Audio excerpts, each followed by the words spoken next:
Bapa di surga, di dalam nama Tuhan Yesus, pencipta, pemelihara, dan penebus hidup kami bersyukur atas segala anugerah pertolongan penyertaan-Mu dalam hidup kami. Setiap hari baru bagi kami karena kami mendapatkan kesempatan untuk terus melayani-Mu dan mengasihi sesama. Kami bersyukur untuk firman yang menjadi dasar dan arah di dalam kehidupan kami sehingga kami tidak melenceng ke kanan ke kiri. Kami berterima kasih kepadamu ya Tuhan karena Roh Kudus selalu mengingatkan kami akan dosa, kebenaran, dan penghakiman. Sehingga kami boleh sungguh-sungguh memiliki identitas Kristus di dalam diri kami dan menyaksikan Kristus di dalam dan melalui segala perkara yang kami hadapi dan kami jalani. Terpujilah Tuhan yang mengasihi kami. Sebentar kami akan merenungkan pemikiran-pemikiran dari Alkitab-Mu, prinsip-prinsip kebenaran-Mu. Biarlah hamba-Mu yang terbatas diberikan hikmat, pencerahan, dan pengertian, dan kuasa Roh Kudus bekerja di dalam hati kami, sehingga firman yang akan kami dengarkan, pengertian yang kami dapat pahami, dapat kami lakukan dalam kehidupan kami setiap hari. Berkati kami ya Tuhan, dari dalam kehidupan kami sekarang dan selamanya. Kami berdoa hanya di dalam nama Tuhan Yesus. Amin.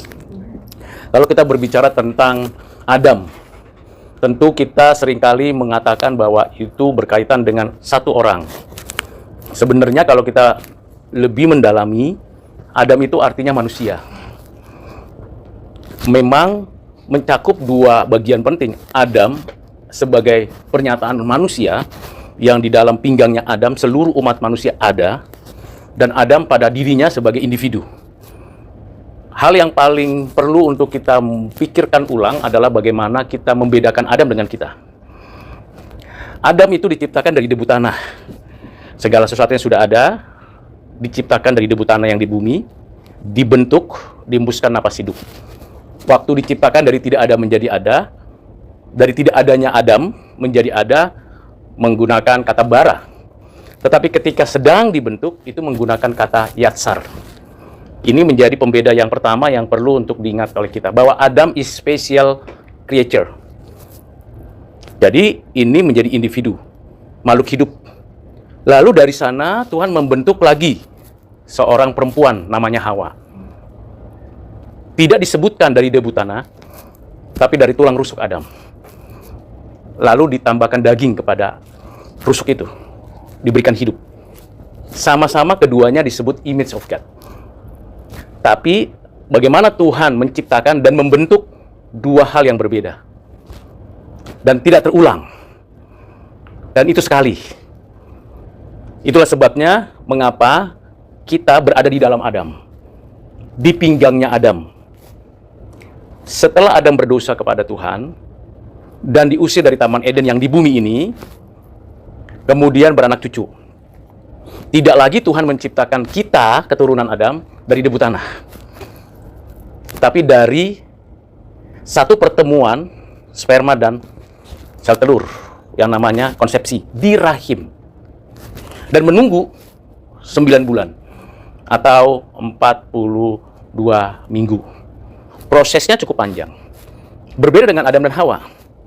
1 hari selesai. Tetapi esensinya tetap bahwa yang ada di rahim Hawa dan ibu-ibu yang lain seterusnya adalah diciptakan oleh Tuhan. Diberi nafas hidup. Kapan itu nafas hidupnya? Ketika terjadi konsepsi antara sperma dan sel telur. Bagaimana itu mekanismenya sudah diatur sedemikian rupa dalam sistem kehidupan di dalam karya penciptaan Allah. Sehingga jadilah manusia, keturunan Adam. Dan ini menjadi spesial yang ketiga dari umat manusia. Dan ini replikanya terjadi sampai nanti akhir zaman. Yang keempat, yang tidak pernah terjadi pada Adam, tidak pernah terjadi pada Hawa, dan tidak pernah terjadi pada kita, yaitu Yesus. Yesus dikandungnya dari Roh Kudus. Siapa yang mengandung? Maria. Maria mengandung dari Roh Kudus, dan benih itu dari Roh Kudus itu diletakkan. Beda dengan kita, beda dengan Hawa, beda dengan Adam. Dan benih itu adalah benih yang diletakkan Roh Kudus di dalam rahim Maria. Prosesnya sama 9 bulan atau 42 minggu, tetapi sumbernya beda. Dia di dalam rahim dan dari Roh Kudus benihnya. Siapakah dia anak Allah yang inkarnasi?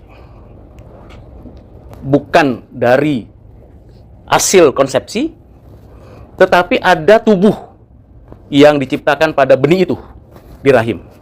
Maka ada kemanusiaan Yesus di sana. Tapi sekaligus ketika dia dijadikan manusia, keilahiannya tidak pernah hilang dan terganggu. Jadi kemanusiaan Yesus itu berbeda dalam segala kemungkinan manusia bisa terjadi seperti itu. Nah, ini ditiru atau sebelumnya sudah ada peniruan. Cerita-cerita mitologi daripada Yunani atau India atau di Tiongkok, bahkan di Indonesia ada cerita-cerita bagaimana ada seorang perempuan yang menghamil atau melahirkan tokoh-tokoh penting dari dunia dewa. Tapi kenyataannya tidak hidup seperti Kristus. Karena Kristus anak Allah yang inkarnasi. Nah, kata inkarnasi ini yang perlu dielaborasi, dimengerti dengan baik. Inkarnasi beda dengan reinkarnasi. Kalau reinkarnasi adalah proses perjalanan hidup seseorang karena menjalankan karmanya. Karma baik atau karma buruk. Membuat dia menjadi apa? Entitasnya bisa berubah, jiwanya tetap ingin menyatu dengan Brahman. Ini reinkarnasi, bisa berjuta-juta kali, tergantung karma buruk atau karma baik. Beda juga dengan tumimba lahir, yang lebih menekankan kepada pencapaian-pencapaian sampai kepada kesatuan dengan Sang Buddha. Memberikan gambaran bahwa itu upaya untuk bisa bahagia dengan menjalankan 8 jalan kebajikan. Nah, dari perspektif yang seperti itu, beda dengan inkarnasi. Yang menjalankan dan melakukan dan yang ada di dalam konstruksi Alkitab tentang inkarnasi hanya anak Allah yang jadi manusia. Kita tidak mungkin inkarnasi, Bapa tidak inkarnasi, Roh Kudus tidak inkarnasi. Kita tahu bahwa hanya Yesus anak Allah yang inkarnasi. Dan entitasnya tidak berubah. Karena dia berbuat baik sepanjang 33,5 tahun, taat kepada Bapa, dan dia menjalankan itu bukan berubah menjadi malaikat. Bukan berubah menjadi sesuatu yang disebut Tuhan. Dia adalah anak Allah, kemanusiaannya tidak berubah entitasnya menjadi malaikat, tetapi juga tidak berubah menjadi Tuhan. Karena apa? Kemanusiaannya tetap adalah kemanusiaan. Sama seperti kita tidak akan berubah menjadi malaikat. Kita juga tidak akan berubah entitasnya sama seperti hewan atau makhluk lain. Jadi ini bagian yang perlu menjadi pemetaan, perlu penting kalau kita berbicara tentang siapa Adam, siapa Yesus. Dari asal usulnya berbeda. Tetapi masing-masing memiliki suatu gambaran. Yang pertama, gambaran sebagai image of God, tetapi image of God-nya adalah image of God ciptaan. Sedangkan Yesus adalah image of God, tapi pencipta. Dua hal ini dituliskan di dalam Alkitab. Yang satu ciptaan, yang satu pencipta. Yang menjadi menarik adalah yang satu, yaitu Adam, diberikan oleh Tuhan satu perjanjian untuk mengelola bumi sebagai penata layan. Dan perjanjiannya disebut perjanjian kerja. Baik, perjanjian kerja bisa diberikan pengertian bahwa melalui kerja ibadah. Sehingga Adam diperintahkan bekerja beribadah. Abodah. Dengan satu prinsip, taat. Dengan satu pengertian, menjadi penata layan. Sedangkan Yesus yang inkarnasi, bukan dari antara manusia sumber, walaupun ada tubuh kemanusiaannya, dia diutus melaksanakan perjanjian juga. Namanya perjanjian keselamatan, factum salutis. Untuk menebus orang percaya, orang pilihan, orang yang ditentukan dari semula. Ketika Adam berbuat dosa dengan sadar, dengan sengaja, aktif dia melakukannya di dalam pikiran, dan diwakili keaktifannya dengan Hawa mengambil buah. Karena Adam tidak langsung mengambil buah, tapi Adam secara aktif di dalam pikiran mengerti bahwa memakan buah itu berarti pemberontakan kepada Allah. Jadi dalam hati sudah dimulai dari Adam. Dalam tindakan sudah dimulai dari Hawa. Jadi kedua-duanya kalau ditanya yang mana lebih dulu dalam pikiran. Yang mana lebih dulu kalau dilihat dari fenomena dalam tindakan. Tapi tindakan tidak mungkin terjadi kalau tidak ada pikiran. Dan sebagai suami, Adam seharusnya mengerti dan memahami itu dan punya otoritas untuk melarang. Tetapi tidak dilakukan. Itulah sebabnya Adam sebagai manusia dan di dalam diri Adam adalah umat manusia, maka ketika dia memberontak dan melakukan tindakan kejahatan, Adam menjadi berdosa. Jadi dosa itu bukan entitas. Bukan sesuatu yang seperti materi, tumbuhan, hewan, manusia, malaikat. Dia melekat pada person yang memberontak. Iblis berdosa. Iblis pada dirinya melekat kejahatan. Manusia ketika memberontak kepada Tuhan berdosa, melekat pada dirinya keberdosaan. Jadi itu bukan dipunya pengertian begini. Kalau ada orang ketangkep ngutil di swalayan, lalu dia ditangkap karena ngutil barang-barang, lalu dia menyatakan, oh itu semacam motorik saya yang keliru, lalu saya dengan tidak sadar katanya mengambil itu. Seolah-olah yang melakukan kejahatan itu bukan dia, tapi ada pihak lain yang melakukan kejahatan. Jawabannya tentu tidak. Karena kejahatan, amoralitas, pemberontakan, keberdosaan itu melekat pada Adam, pada Hawa. Begitu juga melekat pada keturunannya. Nah, bagian ini menjadi kenyataan di dalam kehidupan kita sehari-hari. Jadi upah dosa itu apa? Sudah tahu, yaitu kematian. Dan kematian di dalam Alkitab itu istilah kematian yang seringkali hanya melihatnya secara fisik. Kalau kita membaca Kejadian sampai Wahyu, kita menemukan istilah kematian itu artinya terpisah. Apa itu terpisah? Berarti hubungan yang harmonis, yang begitu karib, yang begitu dekat dengan Allah, pencipta, menjadi putus. Hubungannya terpisah. Walaupun hubungannya terpisah, tetapi Tuhan Allah yang melihara, menjaga, memerintah seluruh karyanya, tidak memisahkan diri dari ciptaan. Ini berbeda dengan pemikiran deisme. Ketika dia menciptakan, lalu mengatur semua dengan sistem yang ada, lalu dia meninggalkan ciptaannya, sampai nanti diutus demurge, yaitu dewa yang memberikan satu media kepada manusia, kepada bumi atau ciptaan lain. Tidak demikian. Allah adalah Allah yang berdaulat, yang memerintah, dan tidak pernah memisahkan dirinya dari ciptaannya. Lalu apa hubungannya dengan kematian yang dilakukan atau yang terjadi pada Adam dan Hawa dan keturunannya, di mana kita terpisah dengan Allah? Kita tidak mampu total, itu maksudnya. Kita tidak lagi mencari Allah. Kita berpusat pada diri, berpusat pada alam, dan akhirnya kita tidak mungkin memiliki kapasitas berjumpa dengan Tuhan. Tuhan punya kapasitas berjumpa dengan kita. Sekalipun kita lihat ada banyak orang kafir, penyembah berhala, orang-orang jahat, Tuhan tetap memberi berkat kepada mereka, dan tentu kepada kita sebelum kita percaya kepada Kristus. Itu berarti menunjukkan bahwa sekalipun manusia berdosa, sekalipun kita berbuat jahat, selalu senantiasa mesti diingat ada anugerah umum yang diberikan Tuhan. Mengapa? Karena Allah tidak memisahkan diri dari ciptaannya. Kita mati, jadi kita tidak mampu datang kepada Tuhan. Arah kita terbelok ke diri dan buatan tangan kita. Itulah terjadi keagamaan.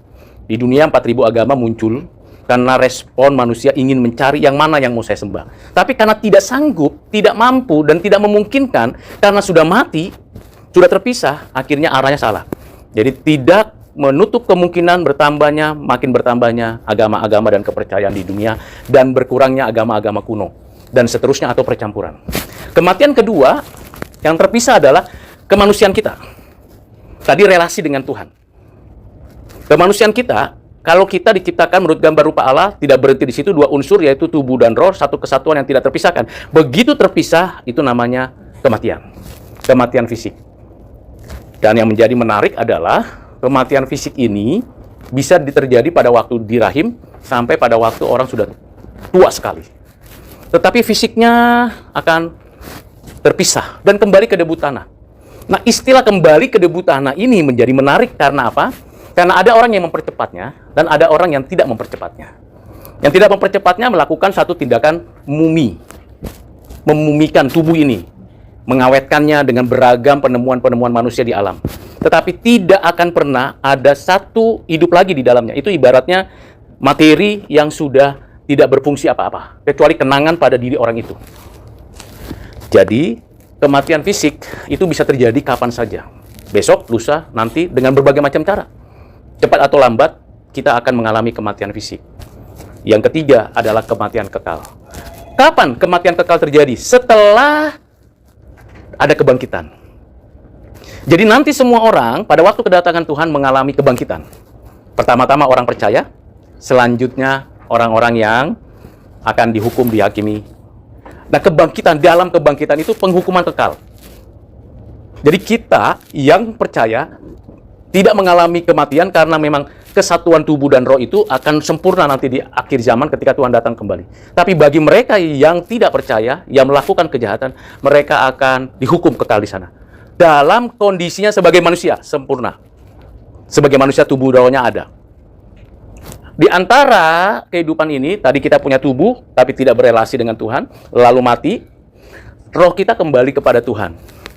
Nah, pada waktu roh kita kembali kepada Tuhan, kita di mana? Tentu ini menjadi misteri. Di dalam perspektif teologi reform, kita berada di dalam satu kondisi dan keadaan yang menantikan Tuhan untuk datang kembali. Tapi berapa lama, bagaimana itu terjadi, itu menjadi hal yang misteri. Namun kita tahu bahwa ada banyak apa yang diajarkan Tuhan mengenai Abraham bersama dengan Lazarus, di mana Lazarus di pangkuan Abraham dan ada orang kaya yang ada di api neraka. Itu dua kondisi yang menggambarkan perbedaan. Tetapi dunia roh ini menjadi dua bagian. Yang pertama adalah dunia orang percaya yang dijanjikan Tuhan kepada penjahat di sebelahnya.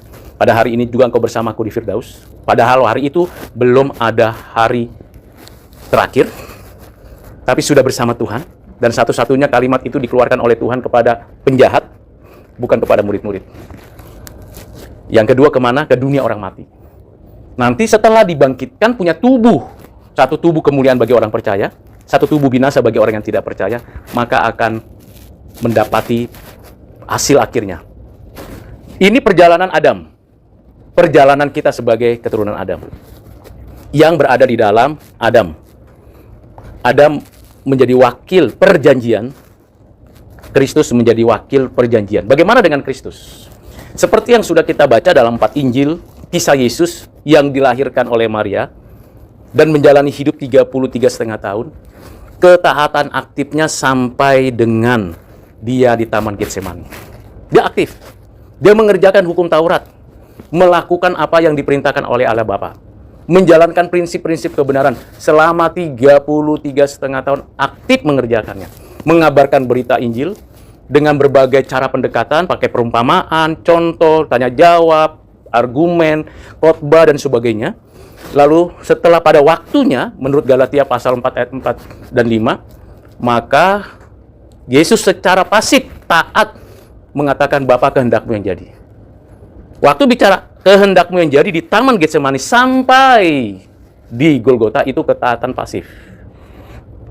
Dia terima, dia mengikuti, dia menyerahkan nyawanya. Beda dengan Adam, memberontak, mati dalam keberdosaan Adam. Yesus taat, mati dalam keadaan yang benar. Oke. Tetapi diperhitungkan kebenarannya itu untuk orang pilihannya. Ini saya mutakhirkan bahasa imputasi supaya beda dengan amputasi. Namanya diperhitungkan, lebih sederhana. Diperhitungkan kebenaran Kristus kepada orang-orang pilihannya yang ditebus dengan nyawanya itu, dan seluruh dosa-dosa yang harusnya ditanggung oleh kita dan akibatnya itu diperhitungkan kepada Kristus sehingga ia menjadi berdosa. Beda dengan Adam. Perwakilan perjanjian yang gagal, perwakilan perjanjian dengan Yesus yang final dan sempurna. Di dalam Kristus diperhitungkan semua kebenaran Kristus itu untuk kita. Sehingga Bapa melihat kebenaran Kristus di dalam diri kita. Bukan melihat kebenaran kita. Nggak ada kebenaran dalam diri kita. Nggak ada kebaikan dalam diri kita. Yang dapat diperhitungkan untuk dasar menyelamatkan, meninggalkan kematian. Kan problemnya adalah kematian. Upah dosa adalah kematian. Nah, kalau kita diperhitungkan kematiannya kepada kita, nggak ada jalan lain. Solusinya nggak ada. Jadi ketika Kristus menyerahkan nyawanya, diperhitungkannya kematiannya itu menjadi kematian yang mematikan kematian kita. Nah, ini namanya substitusi. Tetapi kata diperhitungkan karena kebenaran, kekudusan, kesucian, keadilan, keberadaan Yesus dalam keadaan kemanusiaannya diperhitungkan kepada kita. Dan yang menarik, diperhitungkannya itu bukan untuk satu orang, bukan untuk murid-muridnya, bukan untuk Adam, kalau misalnya Adam diselamatkan sampai semuanya, tapi juga untuk setiap orang sepanjang sejarah yang ditentukan dari semula untuk beroleh hidup yang kekal, hidup yang memiliki relasi kembali dengan Allah. Ini menjadi perwakilan yang paling esensial. Bagaimana bisa kita diperhitungkan di dalam kematian dan kehidupan Kristus? Pertama, tentu karena anugerah Tuhan. Kedua, tentu karena factum salutis, perjanjian keselamatan. Kapan itu perjanjian keselamatan? Kalau perjanjian kerja itu dinyatakan Tuhan kepada Adam di Taman Eden. Tapi perjanjian keselamatan, factum salutis, dinyatakan Tuhan di dalam kekekalan. Sebelum adanya segala sesuatu, sebelum manusia jatuh. Menjadi menarik adalah bagaimana kita bisa mengerti bagian itu. Bukankah kita tidak bisa menerobos kehendak Allah, pernyataan factum salutis, sebelum segala sesuatu ada? Bukankah kita terbatas sebagai ciptaan dan kita tidak bisa memahaminya? Itulah sebabnya Alkitab dinyatakan kepada kita untuk memberikan kebenaran itu. Kita baca, kita pahami, sehingga kalau kita pelajari dari Alkitab, tidak hanya berbicara narasi-narasi fakta sejarah yang konkret, tetapi di dalamnya ada pengajaran-pengajaran yang memberikan arahan kepada kita untuk mengerti apa yang Tuhan tetapkan di sorga sebelum segala sesuatu ada, untuk bisa terjadi di dalam sejarah manusia. Factum salutis, perjanjian keselamatan. Jadi ada dua ini. Yang ketiga, kalau begitu, bagaimana kita menerapkannya di dalam kehidupan kita? Ada orang-orang yang beragama Kristen, ada orang-orang yang belum beragama Kristen. Tapi orang-orang yang beragama Kristen belum tentu mengalami dan menikmati diberikan perjanjian keselamatan itu. Karena dia ritual, karena dia ikutin semacam keagamaan belaka, ikuti tradisi-tradisi. Belum tentu orang yang beragama Kristen itu telah mengalami dan terhisap dalam factum salutis. Belum tentu.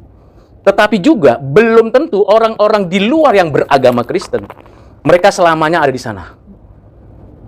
Karena itu, baik secara internal maupun secara eksternal, kita yang sudah menyadari identitas kita sebagai orang Kristen, pengikut Kristus yang sudah mengalami yang namanya dibenarkan oleh Allah Bapa dan dijadikan anak-anaknya, mengalami kelahiran baru itu, kita seharusnya menerapkan itu di dalam internal maupun eksternal. Bagaimana caranya? Menyampaikan bahwa Kristus yang inkarnasi, yang menyatakan dirinya adalah pribadi yang kebenarannya diperhitungkan untuk kita. Kesalehannya, kesuciannya, keadilannya, segala yang dia miliki, itu diperhitungkan untuk kita. Kita menyampaikan itu kepada banyak orang, internal maupun eksternal. Karena kita tidak tahu dari sekian banyak orang yang mana sebenarnya pengikut Kristus. Tanda salib tidak menjamin, beranggotakan gereja tertentu tidak menjamin, memiliki jabatan tertentu di dalam gereja tidak menjamin. Orang-orang kafir yang sementara berbuat dosa di sana tidak menjamin bahwa mereka adalah selamanya di sana. Maka tugas kita adalah, pertama, yakini, sadari bahwa kita punya identitas Kristen. Yang kedua, bersyukur karena kalau kita menyadari bahwa kita sudah mengalami keselamatan. Karena tidak semua orang punya kesadaran itu, dan bersyukur bahwa Tuhan memberikan kepada saya hidup yang baru. Lalu ketiga, tentu mengerjakan pelayanan dengan baik dan benar sesuai dengan tanggung jawab kita masing-masing. Karena itu, tugas kita adalah, mari kita beritakan bagaimana karya Kristus di dalam kehidupan kita dan bagaimana Kristus yang dinyatakan di dalam Alkitab. Jangan gunakan Kristus-Kristus lain yang diasosiasikan dengan nama-nama yang berbeda. Kita kembali kepada Alkitab mengajarkan apa tentang Kristus. Sehingga pengajaran yang disampaikan Paulus dalam kitab Roma pasal 5 ayat 12 sampai 22 maupun dalam 1 Korintus 15 ayat 1 sampai dengan 8 menjelaskan tentang siapa Kristus itu, bahkan di dalam Yohanes, di dalam beberapa kitab lain, itu benar-benar dapat kita alami dulu. Mengalami Kristus di dalam hidup kita. Kalau Martin Luther mengatakan kita adalah Kristus-Kristus kecil. Bagaimana mengalami Kristus dalam kehidupan kita? Taat seperti Kristus. Kudus seperti Kristus. Adil seperti Kristus. Marah pada saat marah, tapi jangan marah-marah. Beda marah-marah sama marah ya. Kalau marah-marah itu biasanya orang yang sudah stres. Kesenggol dikit marah-marah.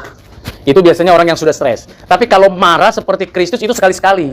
Kalau sudah sangat tidak lagi bisa dikasih tahu, bisa marah. Jadi jangan berpikir orang Kristen nggak boleh marah. Boleh marah. Contoh siapa? Yesus. Kapan Yesus marah? Tiap hari? Enggak.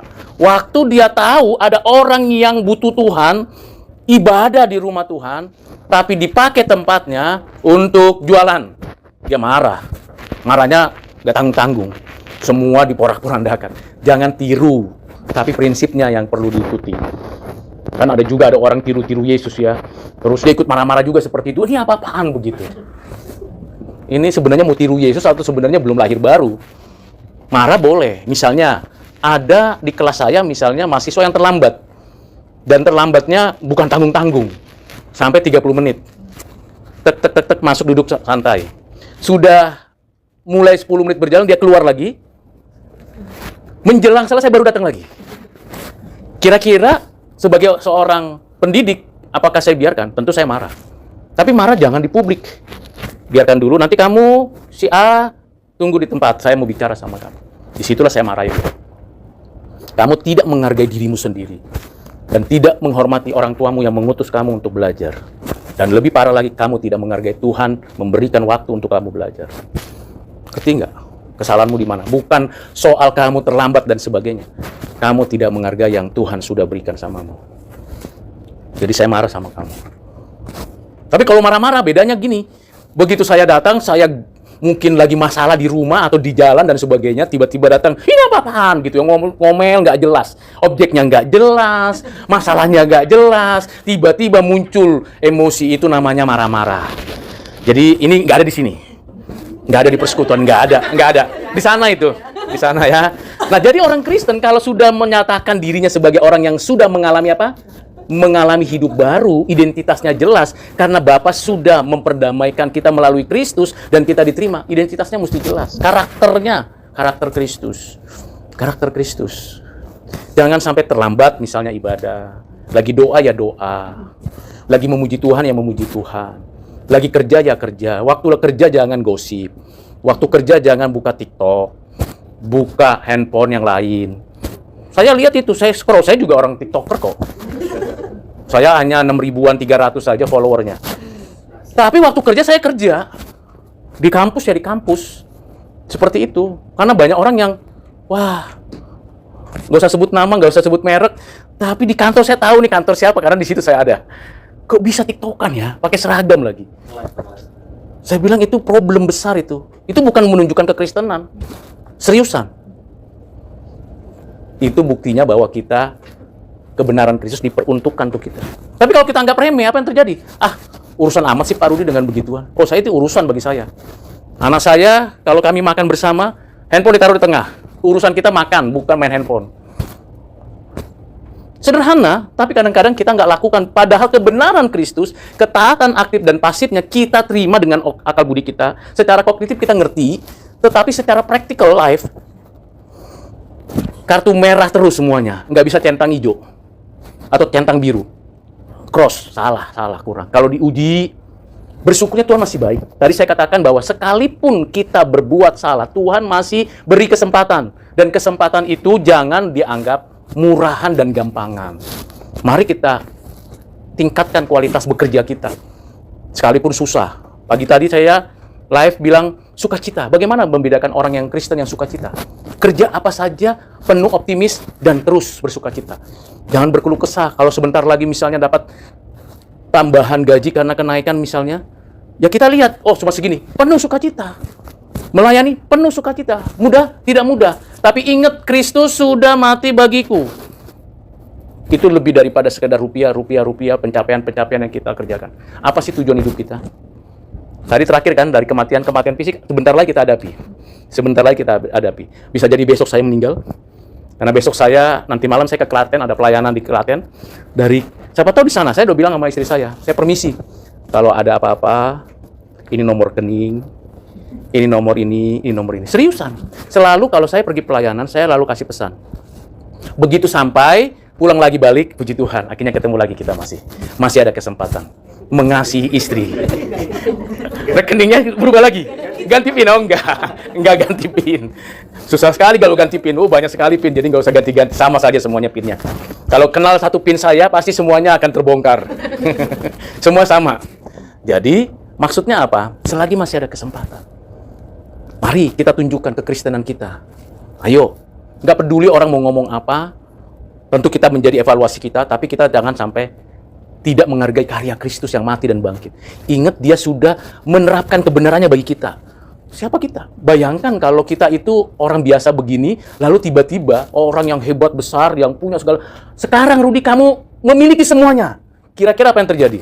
Mungkin saya bilang, nggak mungkin lah, nggak benar itu. Nggak percaya saya. Andai kata misalnya ya, saya dipensiunkan dini, langsung saya dapat 1 miliar, ini uang pensiun dini. Mungkin nggak? Nggak mungkin. Hayalan itu. Iya, 1 miliar loh. Wah. Tapi bagi Tuhan ada yang nggak mungkin nggak? Ada yang nggak mungkin bagi kita, tapi bagi Tuhan ada yang mungkin. Apa itu? Kematian Kristus.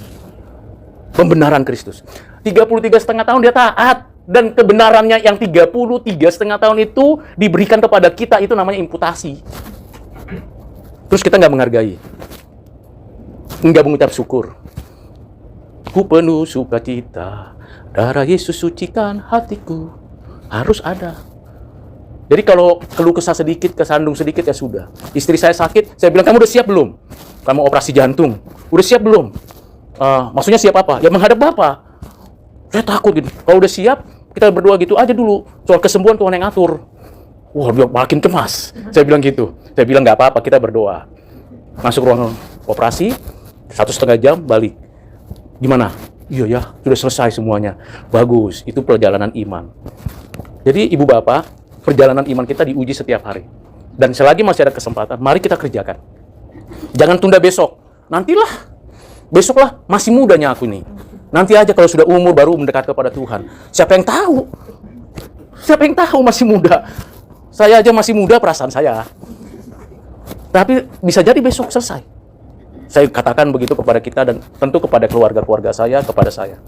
Selagi masih ada kesempatan, mari kita tunjukkan rasa syukur kita kepada Tuhan. Give thanks to the Lord. Mari kita berdoa. Bapa, syukur kepadamu karena Engkau memperuntukkan kepada kami kebenaran Kristus sehingga kami menjadi anak-Mu. Kami tidak layak, Tuhan. Kami harusnya mati. Harusnya tidak bisa lagi menikmati hidup yang baru. Tetapi kerja Roh Kudus di dalam hati kami menerapkan kebenaran Kristus kepada kami dan diperuntukkannya kami di dalam-Mu. Kami bersyukur ya Bapa. Jadikan kami orang Kristen yang sungguh menyaksikan Kristus dalam hidup kami setiap hari dalam berbagai aspek. Mampukan kami mengerjakannya dengan benar, dengan baik, sesuai dengan rancangan-Mu. Terima kasih Bapa. Kami bersyukur untuk devosi hari ini. Biarlah berkat-Mu atas kami. Dalam Kristus kami berdoa. Amin.